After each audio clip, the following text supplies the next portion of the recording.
يقولون هذا أذكى موبايل بالعالم، هذا الاس 24 الترا. فتعالوا نشوف مميزاته بالتفصيل ومقارنته وباقي اصدارات الالترا. والفيديو راح ينقسم ثلاث اقسام: ميزات الذكاء الاصطناعي، ومواصفات الجهاز العامة، ومقارنته وباقي اصدارات الالترا. نبدأ باكثر ميزة جابت ضجة، وهي ترجمة المكالمات فوريا. وتعالوا نشوف تجربة حية الى ميزة الترجمة الفورية. أنا بخير، أنا الحمد لله.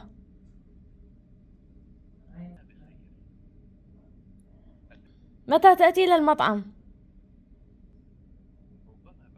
سأكون بانتظارك إن شاء الله. الميزة صراحة من ناحية الدقة ممتازة، ممكن تفيد الناس اللي تسافر هواي وتتعامل ويا أجانب، بس صراحة أنا مو هواي استخدمتها. ميزة مسح العناصر من الصورة صراحة كلش حبيتها وتنطي نتيجة حلوة، بس انتبهوا من تمسحون العنصر امسح الظل وياه. وميزة تكملة حواف الصورة جربتها بأكثر من صورة، مرات تضبط ومرات لا، بس مثل ما تشوفون بهاي الصورة اعطت نتيجة حلوة. أكثر ميزة فعليا مفيدة بالأخص إذا كنت طالب أو تقرأ هواي هي ميزة إنه يلخص المقالات بضغطة زر، ينطيك النقاط الأساسية اللي موجودة بها. وميزة أن تقدر تحدد أي عنصر موجود بالشاشة وتبحث عنه، وأقدر أشوف وين يبيعوها، ممكن ألقاها بسعر أرخص. وواحدة من المزايا الثانية بأنه أنت تقدر تزيل الانعكاس اللي موجود بالصورة مالتك. فمثل ما تشوفون هنا جربت بهاي الصورة، صراحة النتيجة كلش حلوة. وبعيدا عن مزايا الذكاء الاصطناعي اللي وصلت لبعض الأجهزة الأخرى، فتعالوا نشوف باقي مميزات الجهاز. الجهاز هالمرة جاي بحواف مصنوعة من مادة التيتانيوم اللي تنطي الجهاز متانة وقوة. صراحة أنا ما جربت أوقع يعني حتى أختبر المتانة. وجاي بحواف مسطحة مو منحنية، أكو ناس تفضلها أكثر من المنحنية، خاصة أنه هي أقل عرضة للكسر. واحدة من أهم المزايا اللي موجودة بهذا الجهاز بأنه الشاشة مالته ما بيها انعكاس او انعكاسها يكون قليل. فهنا تقدرون تشوفون مقارنة ال 24 الترا ويا ال 22 الترا. الشاشة من نوع الدايناميك اموليد بحجم 6.8 بوصة بدقة الكيو اتش دي بلس ومعدل تحديث 120 هرتز. بالنسبة لمعالج الجهاز فهو سناب دراجون 8 الجيل الثالث.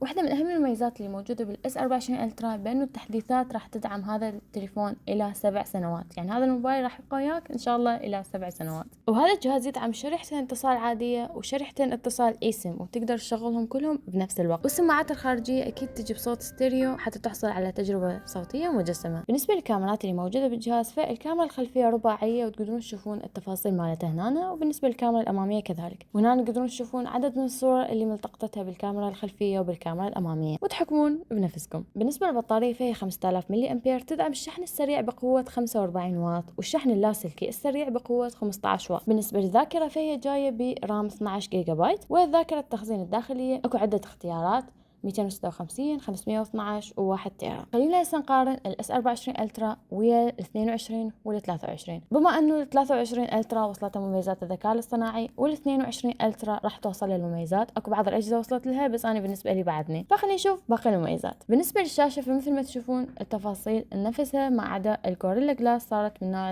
الارمور، واللي هي تكون اقوى من النوع الثاني من ناحيه مقاومه الخدش ومقاومه الكسر. ومثل ما تشوفون سطوع الشاشه صار 2600 نتس. بالنسبه للريزوليوشن فهو نفسه بين ال 23 وال 24. وبالنسبه للمعالج اكيد صار عليه تحديث، والرام هسه صار 12 جيجا بايت، وصار اكو تحديث على واحده من العدسات صارت 50 ميجا بكسل. اما بالنسبه للكاميرا الاماميه فهي نفس، بالنسبه للبطاريه فهي نفسها، وقوه الشحن هي نفسها كذلك. الجهاز متوفر بهاي الالوان اللي موجوده بالشاشه. بالنسبه للجهاز اللي عندي فهو باللون البنفسجي. شنو احلى لون برايكم؟